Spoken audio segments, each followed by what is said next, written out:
And I think the frustration, like I said before, not everybody is literate when it comes to science or vaccine terminology and genetics.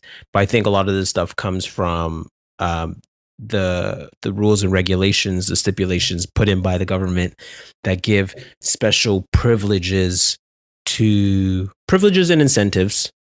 Incentives to get vaccinated and privileges to those who are vaccinated. Like vaccine passports and so forth. Even people, I heard those situations where people can't use um, the amenities in their condo unless they're vaccinated, and so that's where the frustration comes from, and that's why I was kind of like, well, this seems like a Jim Crow, kind of feel.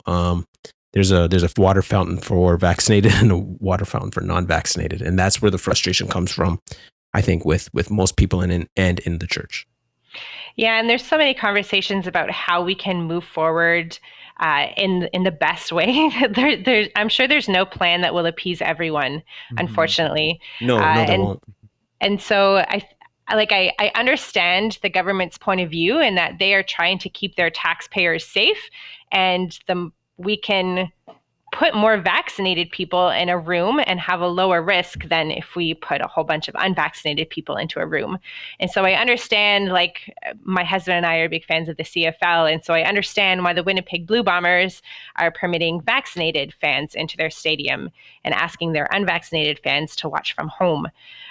Just because they can pack the stadium with vaccinated people and help to support their club and their programs, whereas they'd have to limit capacity if they allowed unvaccinated people in, because we still have cases in our city and we still have this pandemic going on. And so it's just such a tricky issue. There's no easy way through it, unfortunately.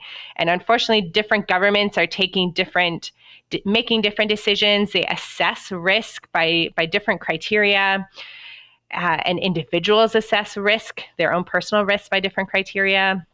And so I just, we unfortunately have to leave those decisions with our elected government officials.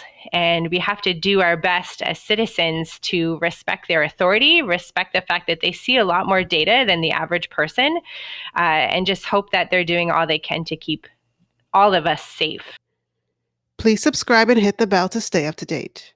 If you liked or disliked the snippet, give it a like and share your 2 cents with us in the comment section. And remember, 6 cents makes change.